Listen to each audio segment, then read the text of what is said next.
Hi everyone, welcome to ELI, the place where you get your daily dose of inspiration for entrepreneurship.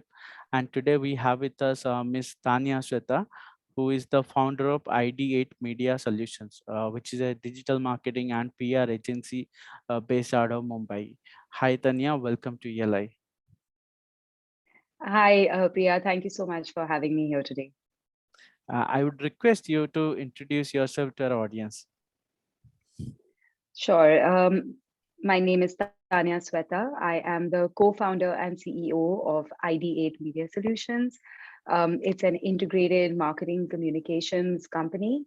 We are headquartered out of Mumbai, and we have also a global office now in New York. Mhm. My background is that I have done my graduation in psychology and my post-graduation in communications. And yeah, I have two kids, and I'm now moved into the role of integrated marketing manager in my own company, which Okay, I've been running for the last 20 years. awesome. Uh, we will talk about the venture, but to set the context for our audience, can you tell us what is integrated marketing about, and how is it different from the traditional marketing formats like PR or digital marketing for also? Sure, Priya, that's like a great question, actually. I think integrated marketing communications is a term that's being widely used today. And most companies are looking at using an integrated format of communicating with their target audience. When I say integrated marketing communications, for us, it broadly covers three spectrums of communication: content, so content and visual communication. So when you are looking or perceiving something, you're not only seeing it visually, but you're also imbibing the written content. So it's a Mhm. combination of the two. The second part is, how do you take that content and put it out into the market so that your customer or your stakeholder can absorb that content and have Right. access to that content? And that is done through a broad tool called digital marketing. Digital marketing, when I say broad, it covers a lot of spectrums under it, be it your website, your software, or your app that you use for your business, to your social media marketing, your search engine optimization, search engine, or what is now more commonly called performance marketing. Mm. And really taking all of those aspects into consideration and creating a strategy which is go to market for a brand, a product, or a service. And the last part of the three tools are public relations and collaborations, influencer marketing, really using the tool of public relations to be able to create the right kind of communication and to speak to multiple stakeholders for the company. So what we do and what we've been doing for the last 12 years now, we established ourselves as an integrated marketing company in 2008. So we have now 12 years of experience working in an integrated model. Mm. It means that we use all of these three tools broadly, and we have skilled teams for each of the tools, but each of our teams understand how to integrate with each other and Okay. work together so that we can derive value out of each of these tools for the other tool, and in turn give the company a better strategy as well as a more cost effective and value based proposition when they integrate their tools of marketing. Okay. Uh, you told us about the venture. You told us about what purpose is it solving. But can you tell us a little bit about the state of marketing right now, and how as a venture are you playing a part in changing the uh, ecosystem? Sure.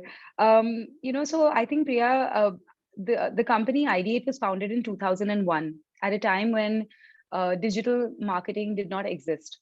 The pure tool of public relations and advertising were the two tools that were used for marketing. Mhm. And I think the situation has evolved a lot over the years.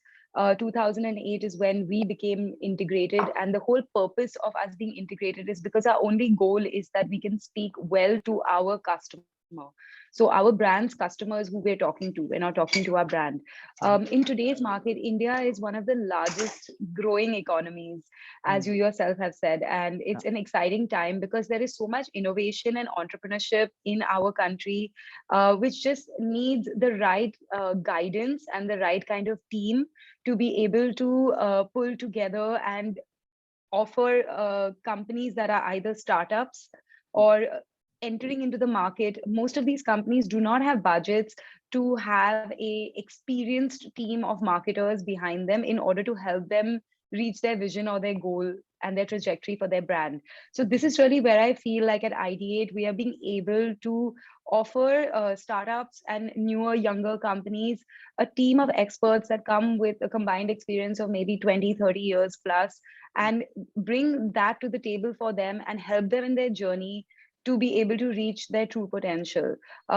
So I think that this is one of the main aspects where I feel like we are really adding value. We have been working with multiple startups and Okay. helping them um, on the marketing side because of the expertise we have. So, not to make the mistakes that you would normally make when you start out with marketing, even when it comes to budgets and spends, how do you keep them low? How do you keep your ROI high? What are the mistakes you don't make? What are the avenues you do not go into? And we've actually seen their journey where they've reached either seed funding or they've reached series A funding. So that's a very exciting space for us, and that's really where I see that id8 really brings value back Mm. as an integrated marketing agency. Give us a perspective on the business side of the venture in terms of how many customers we have, what is the scale of operation, as in terms of how many content pieces we deliver, what is the marketing budget we handle as a organization, and any perspective on what kind of impact we have been getting for our clients. Sure.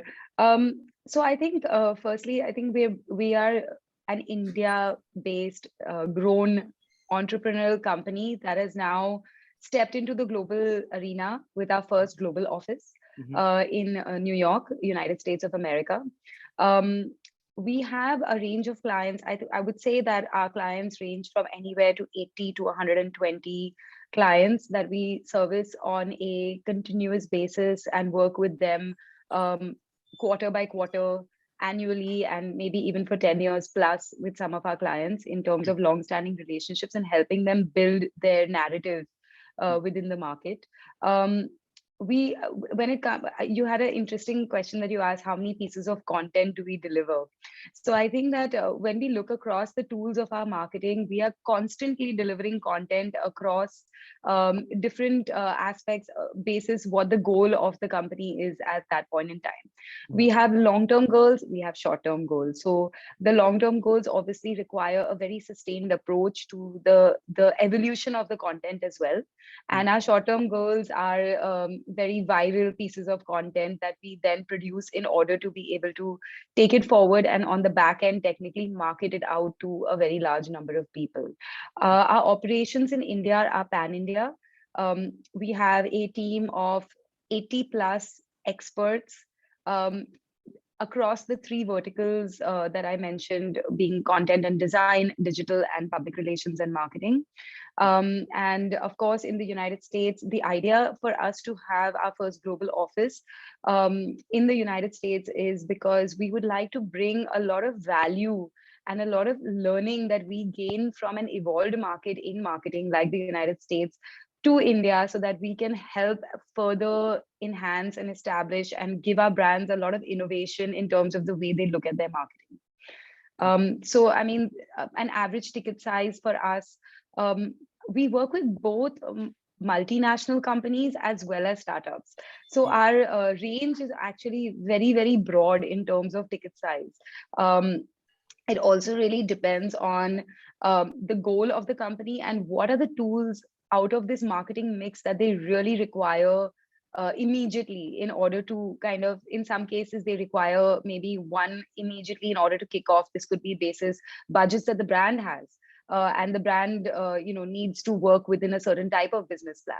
Yeah. So to give you really an average ticket size is a bit hard because we work in a range from, as I said, from multinational Fortune 500. Some of our clients are listed on international stock exchanges as well. So, and then we have startups who are amazing and have these great ideas and who have very small budgets. So that, I hope that answered your question, Yeah, Priya. absolutely. Absolutely. Now, So, tell us a little bit on the evolution of the venture. How did we reach this far.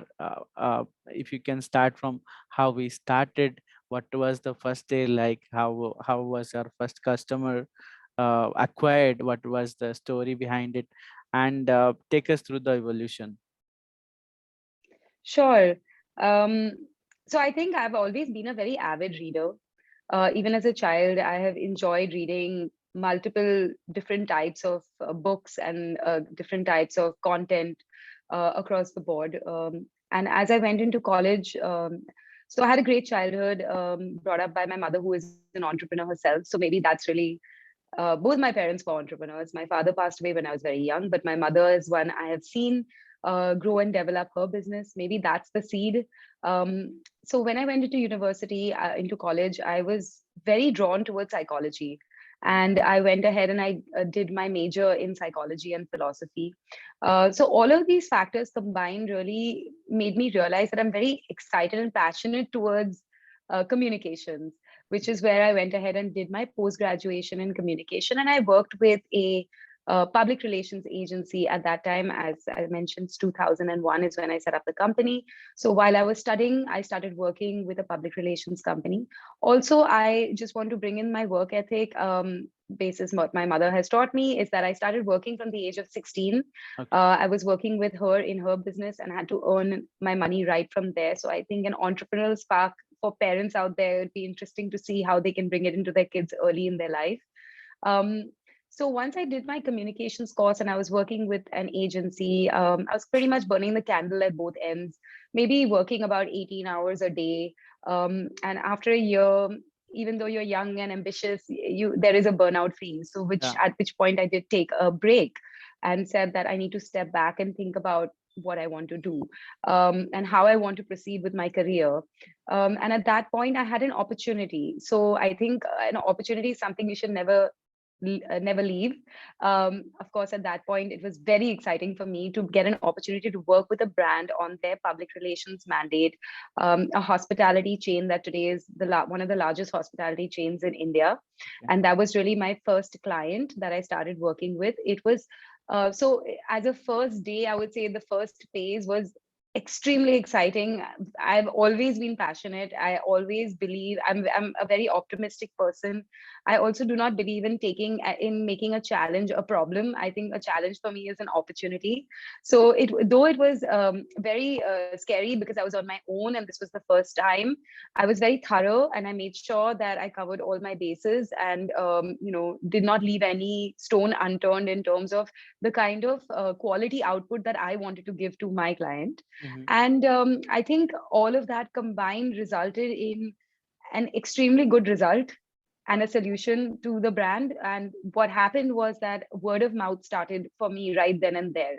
Okay. And one thing led to another. And going from one client to 10 clients in a span of literally 2 months was my trajectory, because the word of mouth spread so fast and people were so um, interested in what strategies and the way the communication was being perceived by only me at that point. And of course, went on to grow my team eventually. Hmm. So I think that was a starting point of my journey. There was a lot of hard work, a lot of working, maybe more than 18 hours a day. No burnout happened at that point. So it also made me realize that maybe being on my own was a better option because I was more driven and more passionate towards it. Um, of course, yes, there were always, you make mistakes, but the whole mindset of taking that mistake and not making it again, definitely, but at the same time, learning from that mistake and making sure that you do it better the next time was also something that came about in the first phase. Of course, I started completely bootstrapped. I took no backing from anyone in my family or my friends or anyone I knew. My first office was in my own bedroom. My only investment was a computer and a keyboard. And if I had to do any sort of scanning, xeroxing, printing at that point in time, it would mean I would have to rush maybe 10 minutes away, walk, go to the local store, get it done, and come back. So id8 has grown out of being completely self-funded and it grew, and even today, id8 is a completely self-funded, self-grown organization that supports itself and all the team members that are a part of it. Yeah, so that's it. Yeah. Speaking of team, curious to know how did you build the team around you? So I got it. You were quite brilliant at your job. You did well for your clients, but hiring good people, training them about your skills, and making them deliver like you do is a task. How did you execute that? Okay, so I think that so firstly, I would say that I also was very blessed and very thankful that when I did start out in the period of 2000 to 2010, India, as it is shining today, Hmm. was shining very bright at that point in time and had a lot of international companies, brands, products, and services entering the India market at that point. Mhm. So, and I, as an agency, we were getting chosen as being the agency of choice to work with by the international marketing teams of these companies who would come down to India and set up meetings and interviews with us. So that gave us a very international thought process and structure that came in right from the beginning. Mhm. When it came to teams, I think I've always been very blessed with having great people around me. However, it requires a CEO or a founder to put in a very considerable amount of time, energy, and effort into training that team person into the culture, the ethos of the company, and what are the values that I think most importantly, it is about the values that you have as an individual. Mhm. If, as an individual, you believe in integrity, providing a quality solution, and being honest about your work, I think half your battle is won right there. So when I do look at my teams and when I am interviewing, and of course interviewing again, Priya, is a very um, detailed process, and also experience counts a lot. Mm. So now today, sitting here 21 years down the line, interviewing, having interviewed thousands and thousands of candidates, of course I get better and better at understanding key points. But there's no set formula for your team. You have to trust, you have to take that leap of faith, you have to, from my side, I would always give it my best shot. I always believe in looking at the best side of the person. And what I have noticed over the years is that when you put your best foot forward and you're going in with an intention that is completely clear and you are putting in your end of it, that means you are articulating clearly and training well the team that you want to develop and giving them a roadmap for the future, which Mhm. is also extremely important from a leadership perspective. Okay. um, then when there is someone on the other side who is not being as integral or not being as qualitative, they tend to naturally fall out of the system. Mm. So the team that we have at id8 today is a team that is a mixed bag of people who have come to us as interns and have grown up the ladder and have now become vice presidents of departments. Mm. There have also been teams that have come to us from larger companies in the digital space, like Google, Amazon, who've been in certain positions and were not being able to meet their growth trajectory and were looking for growth and have an entrepreneurial spirit in them as well, because every team member at id8 has a strong entrepreneurial spirit, and we like to keep kindling that. We've had a lot of our teams who have left us over the years and have started their own entrepreneurial ventures as well. Okay. However, our core team are people who have been with us for a minimum of 7 to 8 years. They understand the company culture. They are progressive and constantly keep delivering and moving forward with innovation with us. So that's kind of a bit of a, I mean, it's a very detailed and long conversation to have about how do you build your team, but these would definitely be a few things that I did as I was developing mine. Okay. What would you say are some of the biggest challenges you have faced during your entrepreneurial journey? So the entrepreneurial journey never ends. I face, there's always a challenge every day. I think challenges are something that you need to take on positively. So I would say right at the beginning, challenges like, for example, not having an office space. How do you structure your day? How do you take on this immense amount of work that's coming in and still be able to deliver quality results? Mm. Next challenge, how do you develop a team? Next challenge, where do you take your business as it grows, but at the same time it's self-funded and you need to have a larger office space, but you don't have the backing to be able to afford a great office in one of the glass buildings. So, and today challenges being like, we are in an international market. We're working as a global agency. That comes with its own set of challenges along the way. 2009 brought a recession to Mm. India. That was a challenge. The pandemic that just went by was a huge challenge. Yeah. So there are so many challenges that come along in your journey, but I would like to say that, you know what, it's a challenge. You can overcome it. You just need to be calm and think it through. Curious to know, how do you manage your time on a day-to-day basis? I'm assuming, being a service-based business and that is people heavy, you would have to meet a lot of people on a day-to-day basis, and a lot of meetings, calls, and emails would be coming to you. How do you manage your day? How does your calendar look like in a typical day? Okay, so Google Calendar is my best friend. Okay. If you look at my calendar, it's like all blues, reds, greens, and yellows, all color highlighted as per all the aspects of the day that I need to look into. So definitely, it's a very structured day. It's a very structured week. It's also very planned, well planned in advance, because that's the only way that, as an entrepreneur, you can really achieve all the things you need to. I think the pandemic on some level has been a boon because it's moved everything online, so it's taken away the travel time, so to speak, with multiple meetings and emails. But my average day, I'm an early riser. I wake up at 4:30 a.m. Every day. I spend my time between my the India operations as well as now the US operations, Mm. and a part of my day also goes towards my family, my husband, and my children. So that's another color that's coordinated on my calendar. It sounds, I know, maybe to some people very strange, but I do believe that that allows me to have a very well-rounded approach to everything in my life, because that's how I believe it should be. So structured, color coordinated, planned in advance, except for the weekends, which are left free because you need free time. As entrepreneurs, we must remember that you have to take a time out. So yeah, that's how I plan my day. What would you say is the meaning of entrepreneurship for you? How would you define the term entrepreneur?